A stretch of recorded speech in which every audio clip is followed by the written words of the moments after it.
हम चाहते हैं कि महाराष्ट्र के मुसलमान सुन लें, हमारे जर्नलिस्ट लोग बोल रहे हैं कि मराठा समाज यूनाइट होके रिजर्वेशन लिया, तो मुस्लिम समाज को भी यूनाइट होना पड़ेगा और होंगे इंशाल्लाह ताला, हम मिलाएंगे सब।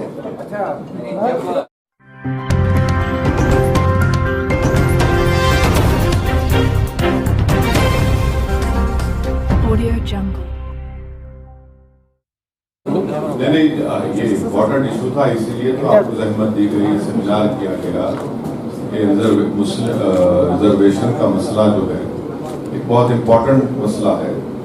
देखिए, कोई भी इंसान नाइंसाफी जब होती है उसे सजा नहीं दे सकता। नाइंसाफी खत्म होना जरूरी है, हम नाइंसाफी के साथ कैसा नहीं।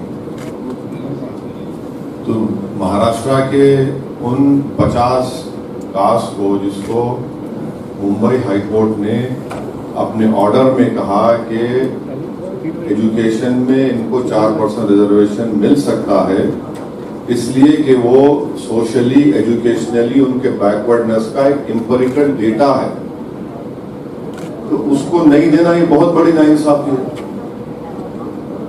आप किसी और जिस किसी को देना चाहते दीजिए आप, मगर जब मेरा मुसलमानों का सोशल एजुकेशनल बैकवर्डनेस प्रूव हो चुका है, हाई कोर्ट ने उसको एक्सेप्ट कर लिया, तो बजाय आप एक एक्ट को लेकर आते या रीप्रोमुलगेट करते ऑर्डिनेंस को, आप मुसलमानों को नहीं देते और फिर आप हमको उंगली उठाकर बोलते हैं कि हम कम्युनल हैं और आप सेकुलर हैं। भाई, आप नाइंसाफी तो आप कर रहे हैं ना।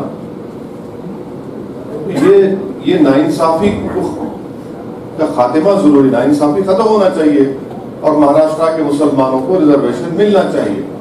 पूरे मुसलमानों को नहीं, वो जो 50 कास्ट जिसको हाई कोर्ट ने अपने ऑर्डर में कहा कि इनको मिल सकता है, इनको मिलना चाहिए, इसको हाई कोर्ट ने अफेंड किया। और ये सरकार, चाहे वो बीजेपी शिवसेना की थी, भाजपा शिवसेना की थी, या फिर अब ये 3-in-1 की जो सरकार है, ये भी तो 3-in-1 भूल गए। सवाल ये होता है, उसके बाद तो मराठाओं को देर नहीं हुई। हाँ, अभी हम भी रोड पे निकलेंगे ना, वही चाहते हैं क्या? भाई, आप मराठा रिजर्वेशन की बात करते, आप मुस्लिम रिजर्वेशन क्यों नहीं बात करते? कौन रोक रहा है आपको मुस्लिम रिजर्वेशन देने के लिए? हाँ, सुप्रीम कोर्ट ने मराठा रिजर्वेशन को कहा कि Maratha are not socially educationally backward. High court ने कहा कि Muslim are socially educationally backward. आप क्यों नहीं देते भाई? अब तो पार्लियामेंट में एक्ट भी पास हो गया कि स्टेट गवर्नमेंट कर सकती है। हाँ, ये और एक बात है कि 50% लिमिट को ब्रीच करना है, वो कानून पर आप दे सकते हैं ना मुसलमान को, अब दीजिए। देर होने का क्या मतलब है? अगर फर्ज करिए किसी का मर्डर हो जाता है, पूरी फैमिली को खत्म कर देते आप, और केस चलता है 15 साल तक। इस केस में तो खाली 5-6 साल हुए, तब बोलेंगे 6 साल हो गए, केस को छोड़ दो, इंसाफ मत करो। इंसाफ तो होना चाहिए ना, क्योंकि इक्वालिटी जो है संविधान में एक फंडामेंटल राइट है, और इक्वालिटी, सब्सटेंटिव इक्वालिटी की बात संविधान करता है। वो सब्सटेंटिव इक्वालिटी की बुनियाद पर महाराष्ट्र के मुस्लिम कम्युनिटी के उन कास्ट को रिजर्वेशन मिलना जरूरी है। आप ये बताइए कि मुसलमानों का, हम शिवसेना से, भाजपा से, कांग्रेस से, एनसीपी से सवाल कर रहे हैं, आप महाराष्ट्र की जनता को बता दो कि मुसलमानों के पास 5 एकड़ से ज्यादा कितने परसेंटेज मुस्लिम के पास है? कितने मुसलमानों को बैंक और कोऑपरेटिव सोसाइटी से लोन मिलता, बता दो आप। कितने मुसलमान स्लम में रहते, आप बता दो। कितने मुसलमान ग्रेजुएट होते, आप बता दीजिए। कितने मुसलमान आउट ऑफ स्कूल है, आप बता दीजिए। अब इसको आप बोलेंगे देर हो गई, देर हो कुछ हो, ये इंसाफ का मुद्दा है और इसमें देर की बात नहीं है। तो सिर्फ 5-6 साल पुरानी बात है। आप इसको सही करिए। आपको सिर्फ या तो आने वाले जो आपका नागपुर में सेशन होगा उसमें बिल लाइए और उसको एक्ट बना दीजिए, किस्सा खत्म हो गया, कोई रोकने वाला नहीं है। सर, जब भी मुसलमानों को रिजर्वेशन की बात आती है तो ये कहा जाता है कि मजहब की बुनियाद पर नहीं, ये मुसलमानों में जो कास्ट है, जो जात है, जो बिरादरी है, उनको दिया जा रहा है। ये मुस्लिम कम्युनिटी को नहीं है। मुस्लिम कम्युनिटी में जो कास्ट है, जैसा हमारे हिंदू भाइयों में कास्ट है, उनको मिलता है, इसी तरह मुसलमानों में जो कास्ट है उनके लिए, और जिसको बॉम्बे हाई कोर्ट ने अपहेल्ड किया है। तो रिलीजन को मत लाइए इसमें। मैं रिलीजन की बुनियाद पर नहीं, मुसलमानों में जो कास्ट है उनकी और उनके सोशल एजुकेशनल बैकवर्डनेस के नाम पर जिसका डेटा महमूद रहमान कमेटी ने दिया, जिसको हाई कोर्ट ने माना उसको कि हाँ ये सच्चाई है, ये कास्ट मुसलमानों में बैकवर्ड है सोशली और एजुकेशनली। अभी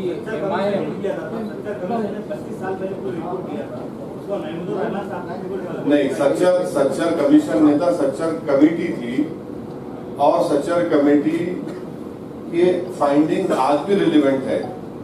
महमूद रहमान कमेटी को महाराष्ट्र के मुसलमानों की पसमानदगी, उनके backwardness socially, educationally, economically, health, housing, land share in equity, ये 7-8 चीजों पर उस रिपोर्ट को, उस कमेटी को बनाया गया, उसने रिपोर्ट दी। उसके बाद सच्चर के बाद रंगनाथ मिश्रा कमीशन की रिपोर्ट आई, उसके बाद उर्दू कमेटी की रिपोर्ट है, फिर एनएसएसओ का डेटा है, 2011 के सेंसस है। तो ये पूरा एम्पिरिकल डेटा है जिसको कोई देखना नहीं चाह रहा है। एमआईएम इसके बारे में कोई आंदोलन करना चाहती है? नहीं, हम इंशाअल्लाह ताला पूरे महाराष्ट्र में हम करेंगे और पूरे डिस्ट्रिक्ट्स में हम जाएंगे।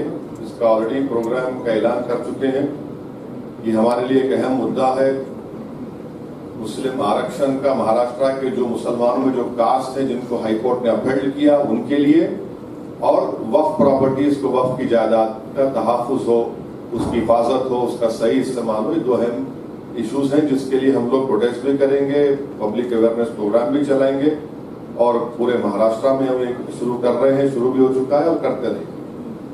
जिस तरह से मराठा समाज ने रस्ते पे आई, इस तरह का कुछ वो भी ऑप्शन है, सब करेंगे, पूरे option are on the table.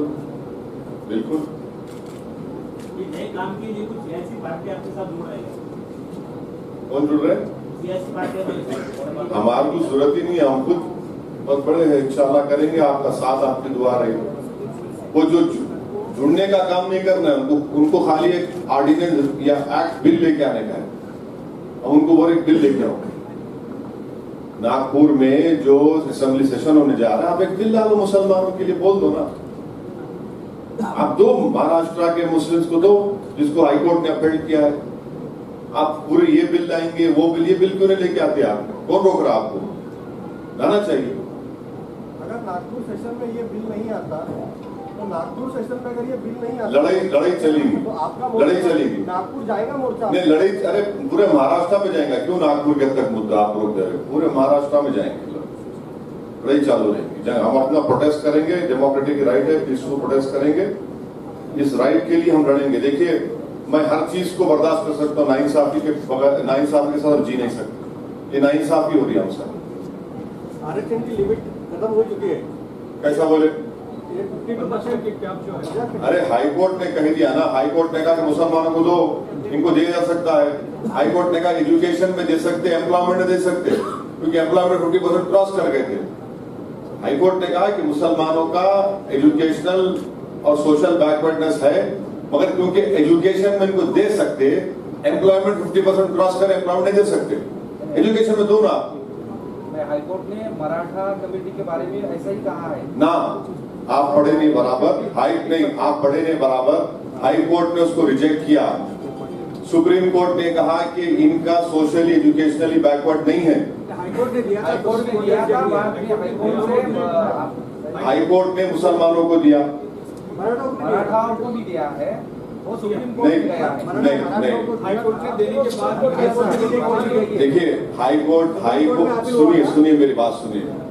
High court में मुसलमानों का अपेल किया, मराठाओं का बोला कि ये इनका डेटा नहीं है, तो इन्होंने बिल लेकर आए असेंबली में। कोर्ट की बात करो आप, कोर्ट की बात कर रहे हैं आप। बिल लेकर आए और बिल मुसलमानों का लेकर नहीं आया, और फिर उसको चैलेंज को सुप्रीम कोर्ट गया। वो सुप्रीम कोर्ट ने कहा कि ये लोग सोशल एजुकेशनली बैकवर्ड का डेटा नहीं दे सके, प्रूव नहीं कर सके। मुसलमानों का तो डेटा प्रूव हो चुका है। अभी पार्लियामेंट में खड़े के बहुत बड़ी बातें किए ना, अभी तो सर मराठा रिजर्वेशन के लिए बीजेपी, कांग्रेस, शिवसेना, एनसीपी बार बार प्राइम मिनिस्टर के पास जाती है। हाँ। उस तरह मुस्लिम रिजर्वेशन के लिए आप भी प्राइम मिनिस्टर को मिलेंगे क्या? प्राइम मिनिस्टर के पास जाने का ही नहीं है, यहाँ करने का है। नहीं, यहाँ पे बीजेपी सुनो, अपोज करती है। अरे आप समझ रहे नहीं मेरी बात को। बीजेपी का तो अपोज रहता है। ना सुनो, आपको यहाँ देने में कौन रोक रहा? स्टेट का मसला है, दे दो ना। यहाँ पे तो यूनिटी नहीं है ना। अरे- जैसे मराठा रिजर्वेशन के लिए सारी पार्टियां ना देखिए, वो हम यही चाल चल रहे लोग, ये 3-in-1 पार्टी जो है चाल चल रही है। एक साथ तीनों मिलकर शादी कर लेके हम समझ रहे हैं कि हम नहीं मालूम क्या कर रहे हैं। आप कर सकते हैं, यहाँ पर आप करिए। नवाब मलिक स्टेटमेंट देते हैं तो बीजेपी उसको अपोज करती है। अब वो अपोज करती है तो बहुत सी चीजों अपोज करती है बीजेपी। तो आप क्या नहीं ऐसा हुआ तो फिर क्या जो बीजेपी बोलेंगे सुनेंगे क्या? आप सत्ता में आप इंसाफ करिए, आपको कौन रोक रहा है इंसाफ करने से? और ये कब से शुरू हो गया? बीजेपी बोली तो हम ये नहीं करते, बीजेपी जो बोली करेंगे क्या लोग? तो बीजेपी को बिठा दो सरकार में, फिर आप ऐसा है तो प्राइम मिनिस्टर से बात नहीं करेंगे। अरे प्राइम मिनिस्टर से पार्लियामेंट में बोलेंगे, सबको बोलेंगे, या तो आपको करना है ना, यहाँ आप कर सकते, कर दो आप। लेकिन सर इस मामले में आप जो मोर्चे निकाल रहे हैं महाराष्ट्र के सारे जिलों में जा रहे हैं, इसको क्या लगता है कि इसका क्या इम्पैक्ट हो सकता है, या फिर अलग से एक ध्रुवीकरण हो जाएगा और हिंदू मुस्लिम ऐसा? अरे आगे ना असल सवाल पे माशाअल्लाह, मैं इंतजार कर रहा था ये ध्रुवीकरण कब आएगा। चर्चा हो रही है महाराष्ट्र। दिल की बात जबान पे आ ही गई आपके। चलिए मुबारक हुआ, ध्रुवीकरण हो गया। क्या ध्रुवीकरण होगा? कैसा ध्रुवीकरण होगा बताइए आप। एक समाज जो है, अब आपको पूरा बीमारी बताना पड़ेगा। एक मुसलमानों में ग्रेजुएट सबसे कम, हाँ, फिर उसके बाद आप लोग थे ना, सुने ना, आप लोग देखे ना पूरा, फिर आप क्या है पूरा पूरी कुरान शरीफ सुन के आप पूरे सूरह फातिहा पढ़ो, मेरे को बोल रहा कहीं का ध्रुवीकरण हो रहा। इंसाफ करेंगे तो देखिए महाराष्ट्र में 11% मुसलमान है, उस 11% में ये 50 कास्ट को अगर आप देंगे तो महाराष्ट्र मजबूत होगा ना, महाराष्ट्र मजबूत होगा, देश मजबूत होगा। ध्रुवीकरण कैसा होगा? लेकिन ये 11% एमआईएम के साथ थोड़ी ना। अरे मैडम नहीं है, ये 1.0.1 भी नहीं है मेरे साथ, तो मैं नहीं पूछूं क्या? मुझे इंसाफ कर, मेरा हक बनता ना। मसला तो पॉलिटिकल बन जाएगा। अरे आप पॉलिटिकल है, मेरे लिए कॉन्स्टिट्यूशन है। आप कॉन्स्टिट्यूशनल के जो राइट्स मुझे दिए गए, आप मुझे उससे महरूम कर रहे हैं। अभी जो लेकिन रिजर्वेशन के लिए हाँ? यूनिटी तो लगेगी ना। हाँ? यूनिटी तो लगेगी पूरे ना। 11% किसकी यूनिटी लगेगी? आप लोगों की जिसको चाहिए रिजर्वेशन। अरे देख लेंगे ना यूनिटी अब आने वाले दिनों में। मराठाओं ने अपनी यूनिटी दिखाई तो किसने? उसके बाद मराठा समाज ने जब यूनिटी दिखाई उसके बाद भी हाँ, राय इससे आया। आपने अच्छा सवाल किया। हम चाहते हैं कि महाराष्ट्र के मुसलमान सुन लें, हमारे जर्नलिस्ट लोग बोल रहे हैं कि मराठा समाज यूनाइट होके रिजर्वेशन लिया, तो मुस्लिम समाज को भी यूनाइट होना पड़ेगा, और होंगे इंशाल्लाह ताला, हम मिलाएंगे सब।